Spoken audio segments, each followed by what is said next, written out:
আমি ততক্ষণ পর্যন্ত তোমার পাশে থাকবো যতক্ষণ না প্রমাণিত হয় যে তুমি অপরাধী না নিরপরাধী। প্রিয়ম, যদি তুমি অপরাধী প্রমাণিত হও তাহলে আমি আর তোমার মুখও দেখবো না। আর যদি নিরপরাধী প্রমাণ হয়?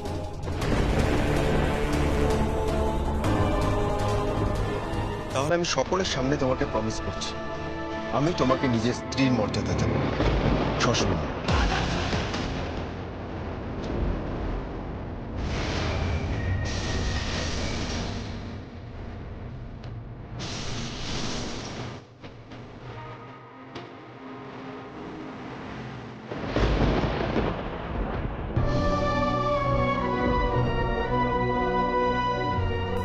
ছিলাম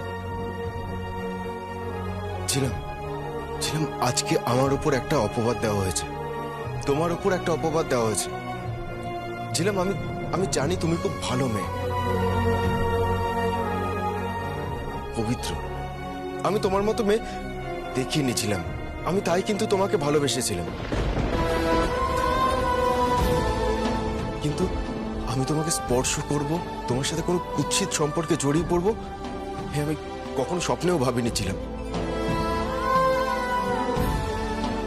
অথচ এখানে দাঁড়িয়ে পিসিমণি সেই থেকে এই কুৎসিত কথাগুলো বলে চলেছে। ছিলাম ছিলাম তুমি কিছু বলো, ছিলাম তুমি মুখ করলো, ছিলাম প্লিজ কিছু বলো, ছিলাম প্লিজ প্লিজ তুমি কিছু বলেছিলাম। ও এখন কথা বলতে পারবে না, ট্রমার মধ্যে আছে। প্রিয়ম, বলছি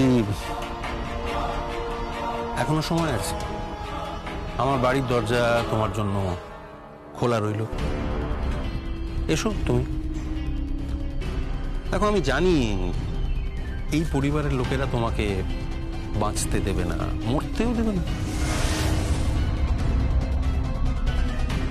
তুমি হকারদের মতো ফুটপাতে বসে সেলাই মেশিন নিয়ে কাজ করার চেষ্টা করছো না। আমি চাইলে তোমাকে ব্যবসায় সাহায্য করতে পারি, না চিন্তা নেই, ডোন্ট ওয়ারি। আমি তোমাকে কাজ দেব, তোমার শ্রমের বিনিময়ে তোমাকে পয়সা দেবো, দ্যাটস ইট। তারপর একদিন তুমি এই মহিলার সামনে মাথা উঁচু করে নিজেকে বড় ব্যবসায়ী প্রমাণ করবে।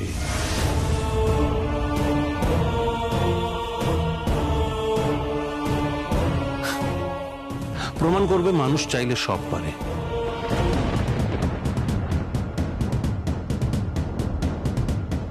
চলি, বাকি কথা পরে বলে নেব।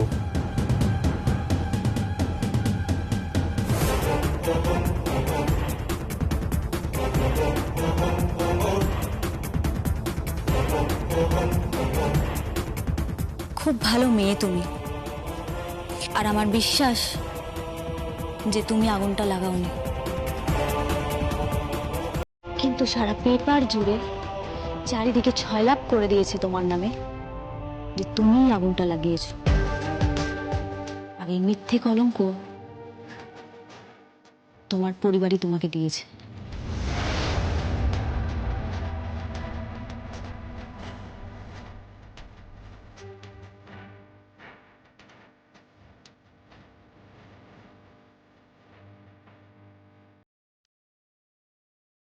বোনের মিথ্যে কলঙ্ক আমি দূর করে দেব, চিন্তা করিস না বোন। তোর পাশে দুজন আছে, আমি আর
কে বলছেন? আমি আমি ছিলাম। তোমাকে বলেছিলাম না আমার বোন প্রিয়ম খুব বিপদের মধ্যে আছে। আমি তো জানি, তোমার কথাই তো আমি ওর জামিন করিয়ে দিয়েছি। তুমি চিন্তা করো না। কিন্তু তুমি কেন সবার সামনে আসছো না? তুমি একবার এসো। না, আমি সবার সামনে আসতে পারি না ছিলাম। আমার নামে অনেক কেস ফাইল হয়েছে। আমি সামনে এলে আমাকে অ্যারেস্ট করা হবে, তারপর জেলে বসতে হবে। যতক্ষণ না পর্যন্ত আমি নিজেকে নিরপরাধ প্রমাণ করতে পারি, আমি সবার সামনে আসতে পারবো না ছিলাম। কিন্তু কিন্তু তুমি আমাকে একটা কথা তো বলতে পারো, তোমাকে গুলিটা কে করেছিল?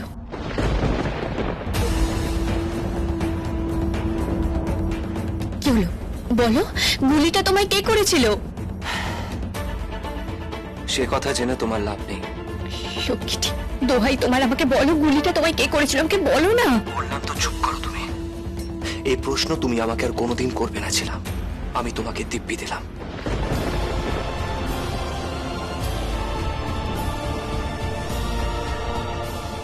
আমার আমার কথাটা একটু শোনো লক্ষ্মীটি, আমার কথা শোনো। আর আমি যতদিন না পর্যন্ত আইনের কাছে নিজেকে নির্দোষ প্রমাণ করতে পারি, তুমি মুখ ফুটে কাউকে বলবে না যে আমি বেঁচে আছি।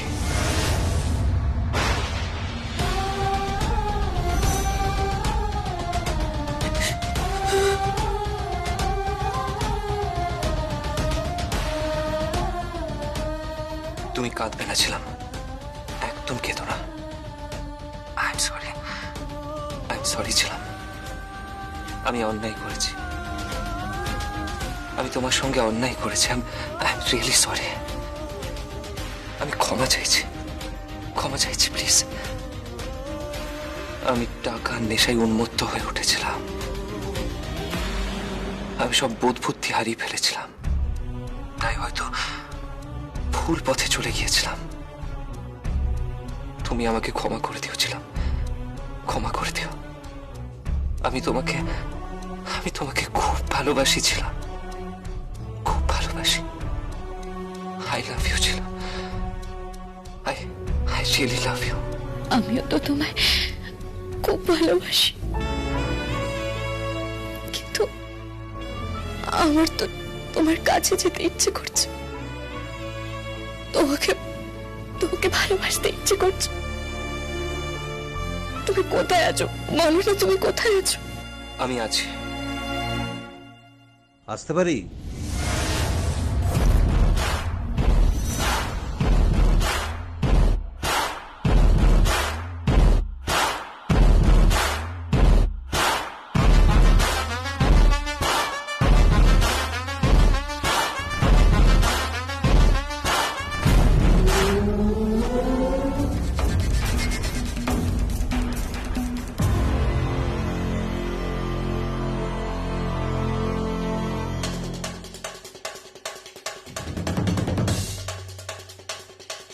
আমি পরে কথা বলছি, ফোনটা রাখছি।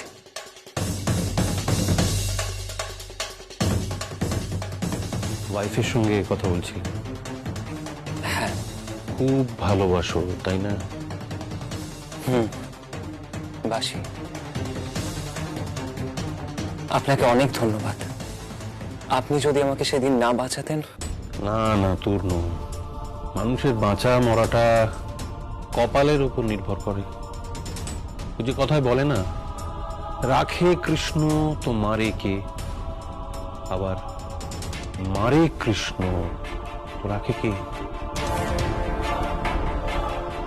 ঠিক তাই, না হলে কেনই বা ঠিক ওই সময় আমি আর দাদা ভাই ব্যবসার কাজে নর্থ বেঙ্গল যাব? আর কেনই বা ঠিক ওই সময় দাদা ভাই পাহাড়ের এক কোণে বাংলোর ব্যালকনিতে দাঁড়িয়ে হঠাৎ গুলির শব্দ শুনবে আর চমকে দেখে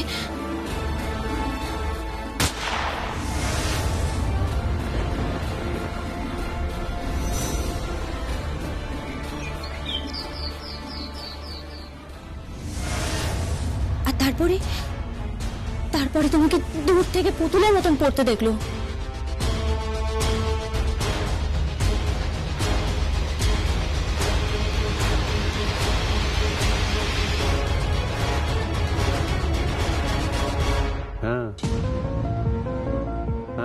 তারপরেই তো তোমাকে আমি খুঁজে নিলাম ওই পাহাড়ের কোল থেকে। Thank you. থ্যাংক ইউ দেওয়ার কোনো দরকারই নেই। তুমি আমার ছোট ভাইয়ের মতো। সাবধানে থেকো, আর একটা কথা মাথায় রেখো, এটা একটা মস্ত লড়াই। এই লড়াইয়ে তুমি হবে আমার অর্জুন, আর আমি শ্রীকৃষ্ণ। তারপর এক নতুন মহাভারত রচনা হবে।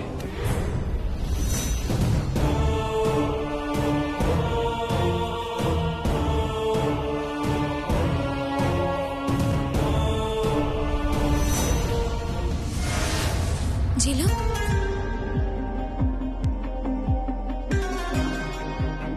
ঝিলম, তুমি কি কারোর সাথে একটু আগে কথা বলছিলে?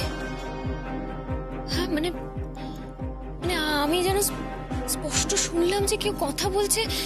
তুমি কি কথা বল...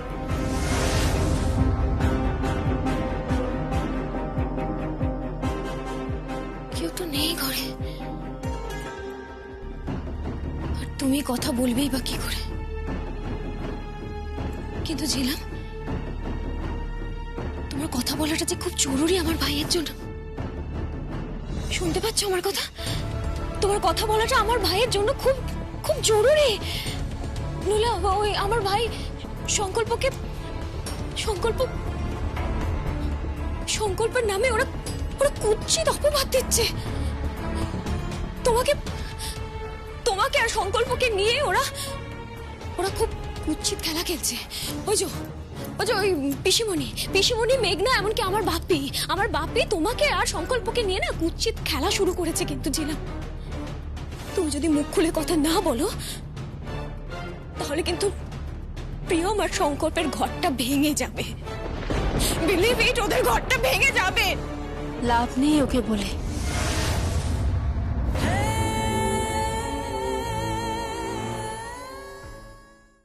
ও তো এখন পাথরের মূর্তির মতো হয়ে গেছে।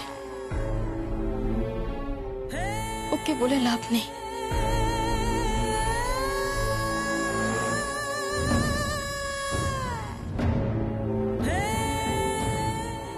দিদি, আমি তোকে এই ঘরে রেখে গেলাম।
এলাম বলে কোনো নাম তার মাথাতে থাকবে না।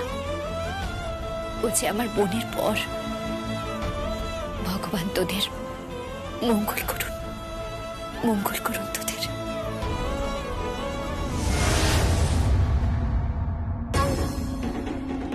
আমি একটা ব্যাপার কিছুতেই বুঝতে পারছি না, প্রিয়মকে জামিন দিল কি?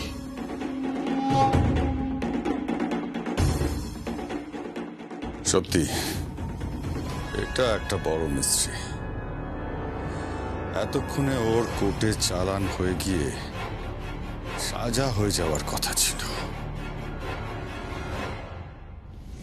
আমিও তো ঠিক সেটাই ভাবছি দাদা। এই শহরে এমন কে আছে যে ওর জামিন করালো? বৌদি, এটা কিন্তু সত্যিই একটা রহস্য। আমি সত্যি অবাক হয়ে যাচ্ছি এইটা ভেবে যে আমার পরিবারের লোকজন তাদের পরিবারের পুত্রবধূ জামিন পেয়েছে বলে এইভাবে হাহুতাশ করছে।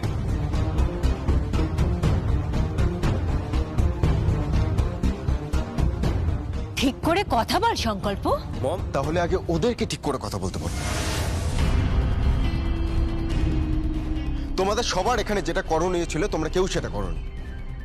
তোমাদের সবার প্রিয়মের জামিনের ব্যবস্থা করার দরকার ছিল, কিন্তু তোমরা কেউ সেটা করোনি। উপরন্তু তোমরা এখানে বসে বসে হাহুতাশ করছো যে কেন মেয়েটা জামিন পেল।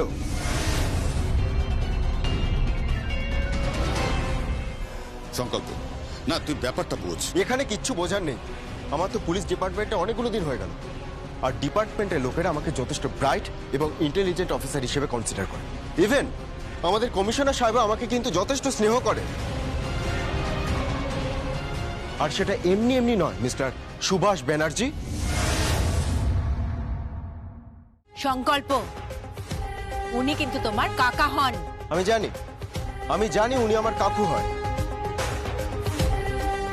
উনি আমার পিসিমণি হয় এবং উনি আমার পিসে মশাই হয়। আর তুমি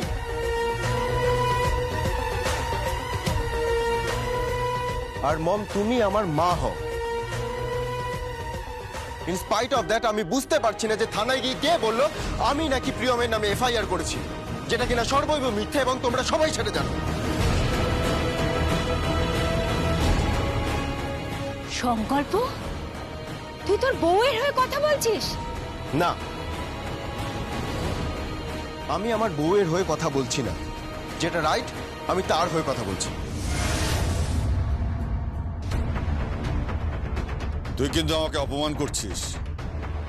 তুই বোধহয় ভুলে গেছিস যে আমি তোর কে হই। ভুলিনি, আর ভুলিনি বলেই তখন অবাক হয়েছিলাম যখন প্রিয়ম তোমার দিকে আঙুল তুলে বলেছিল ও ওই অগ্নিকাণ্ডের সময় তোমাকে দেখেছিল। মিথ্যে কথা, সম্পূর্ণ মিথ্যে কথা। ও নিজেকে ডিফেন্ড করছে। ও নিজেকে ডিফেন্ড করছে নাকি তুমি নিজেকে ডিফেন্ড করছো সেটা তো পরে বোঝা। আমি কিন্তু সবাইকে ইন্টারোগেশনের জন্য টানবো।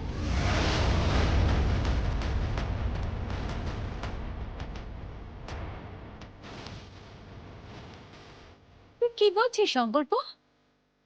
তুই বাড়ির লোককে টানবি? মম, প্রিয়ম তো আমাদের বাড়ির একজন হয়। বাবা, হঠাৎ বউয়ের প্রতি তোর এত বিরিদ দেখে আমি অবাক হয়ে যাচ্ছি সংকল্প। Mind your language, mind your language. এইভাবে একদম কথা বলবেন। ভাইয়া, তোর কি হলো কি? তুই কি বলে যাচ্ছিস তখন থেকে? তুই ওই মেয়েটার হয়ে এত কিছু বলছিস। যাক, ওর জ্ঞান চক্ষু খুলেছে তাহলে। অ্যাটলিস্ট মেয়েটাকে সাপোর্ট তো করছে, মেয়েটাকে ভালোবাসা। দোয়েল,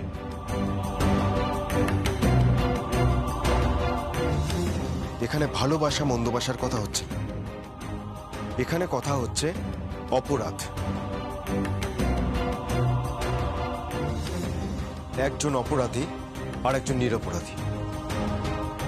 ব্যাস, আমি ডিউটিতে যাচ্ছি। আর হ্যাঁ, আজ থেকে কিন্তু আমি কেসটা নিজের হাতে ইনভেস্টিগেট করছি, স্পেশাল পারমিশন।